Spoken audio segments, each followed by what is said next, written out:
Olá, irmãos, que bom estarmos juntos para a gente continuar estudando a lição da Escola Sabatina. Hoje nós estamos na parte de segunda-feira, 7 de julho de 2025, e o tema hoje é o Anjo do Senhor.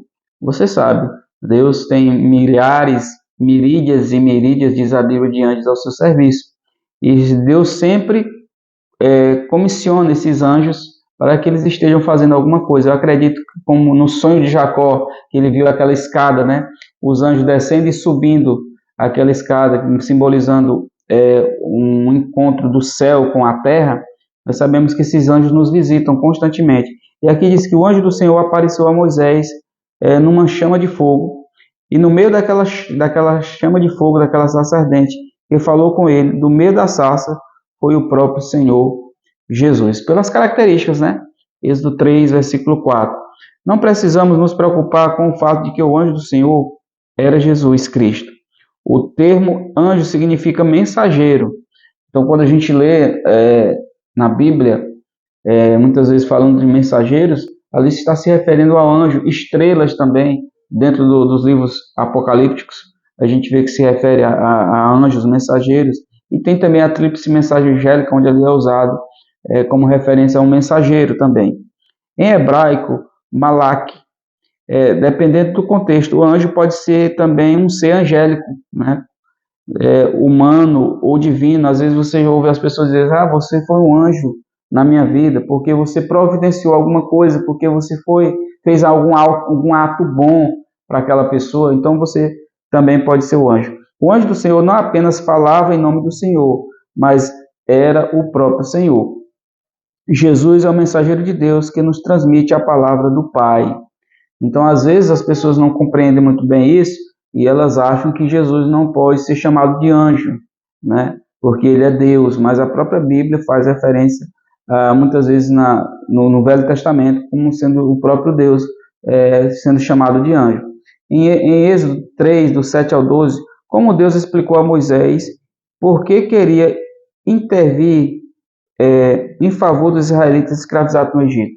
Por que Deus estava ali intervindo naquela escravidão que já durava praticamente 400 anos, né? Mais de 400 anos o povo esteve ali escravidão no Egito, e agora Deus suscita um libertador para libertar o povo daquela escravidão, Moisés. Por que Deus fez isso?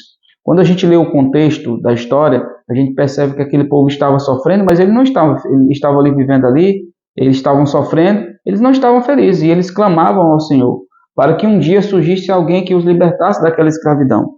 Então, o sofrimento do povo de Deus lá no Egito era algo que causava grande dor ao coração de Deus, porque Deus não queria que aquele povo sofresse o que ele estava sofrendo, mas ali também era culpa do povo por suas próprias atitudes, são consequência dos seus atos, e hoje muitas vezes nós estamos sofrendo fruto das nossas próprias atitudes, das nossas escolhas erradas, das decisões tomadas equivocadas, e aí às vezes a gente quer colocar a culpa em Deus, quer colocar a culpa em alguém, quando nós somos os culpados de estarmos passando determinados sofrimentos. Deus disse a Moisés que eu estava enviando ao faraó para cumprir uma tarefa específica. E qual era a tarefa específica? Era justamente libertar o povo de Israel do Egito, o povo da escravidão. Agora venha e eu te enviarei a faraó, disse Deus, para que você tire do Egito o meu povo, os filhos de Israel. Isso está escrito em Êxodo 3:10. Novamente Deus nos chamou aquele povo de meu povo, né? E a gente sabe que Deus tem um povo nessa terra, né? Existem pessoas nessa terra que podemos dizer que são povo de Deus. Aqueles que temem a Deus, aqueles que guardam seus mandamentos, aqueles que procuram fazer o bem ao outro sem olhar a quem. O povo de Deus, ele não está exclusivamente numa igreja específica ou numa religião. A gente sabe que Jesus mesmo falou que eu tenho ovelhas em outros apriscos, e Jesus estava falando ali dentro do contexto judaico.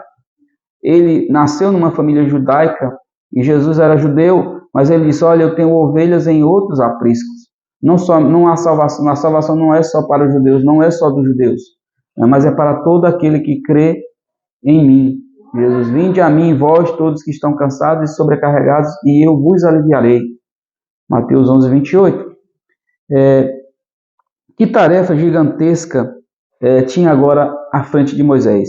Diante disso, Moisés reagiu com uma pergunta: quem sou eu, né, para poder fazer esse grandioso trabalho? Moisés não era alguém, irmãos, que estava totalmente preparado. E às vezes, por nós não estarmos preparados, nós às vezes achamos que nós não somos capazes de fazer. Isso não significa que Deus não possa me usar, que Deus não possa usar você. Nós precisamos entender que ao nos colocarmos nas mãos de Deus, Deus pode usar a mim e a você, e Ele pode usar qualquer pessoa que esteja disposta a fazer o seu trabalho. E eu quero convidar você para, quando você ouvir o chamado de Deus, não fique com medo, mas acredite que Deus vai preparar você. Deus não chama somente os capacitados, né?